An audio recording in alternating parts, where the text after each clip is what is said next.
నమస్తే, welcome to పూరా local news. నేను మీ సంపత్ కుమార్. అంతర్జాతీయ మార్కెట్పై ఇరాన్ ఇజ్రాయెల్ యుద్ధ ప్రభావం స్పష్టంగా కనిపిస్తోంది. బంగారం ధరలు మరోసారి భారీగా తగ్గాయి.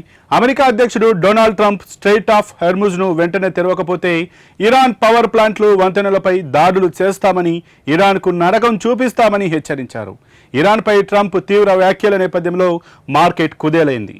యుద్ధం మరికొన్ని వారాల పాటు కొనసాగుతుందని ట్రంప్ చెప్పడం మార్కెట్లలో అనిశ్చితిని పెంచింది. బంగారం ధరలు ఒక్కసారిగా కుప్పకూలాయి. గుడ్ రిటర్న్స్ వెబ్సైట్ ప్రకారం శనివారం హైదరాబాద్ మార్కెట్లో 10 గ్రాముల 24 క్యారెట్ల స్వచ్ఛమైన బంగారం ధర 1,50,920 రూపాయల దగ్గర, 22 క్యారెట్ల బంగారం ధర 1,38,340 దగ్గర, 18 క్యారెట్ల బంగారం ధర 1,13,190 రూపాయల దగ్గర ట్రేడ్ అయింది. సోమవారం ఉదయం 10 గంటల ప్రాంతంలో 24 క్యారెట్లపై 1,800, 22 క్యారెట్లపై 1,650, 18 క్యారెట్లపై 1,350 రూపాయలు తగ్గింది.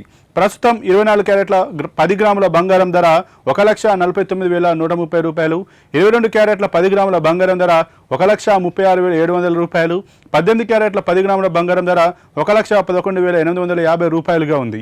ప్రముఖ నగరాల్లో 24 క్యారెట్ల బంగారం ధర ఇలా ఉంది. హైదరాబాద్లో 1,49,130 రూపాయలు, విజయవాడలో 1,49,130 రూపాయలు, విశాఖపట్నంలో 1,49,130 రూపాయలు, ముంబైలో 1,49,130 రూపాయలు, బెంగళూరులో 1,49,130 రూపాయలు, ఢిల్లీలో 1,49,280 రూపాయలు, చెన్నైలో 1,50,660 రూపాయలు, సూరత్లో 1,49,180 రూపాయలు, మదురైలో 1,50,660 రూపాయలు, కోయంబత్తూరులో 1,50,660 రూపాయలుగా ఉంది.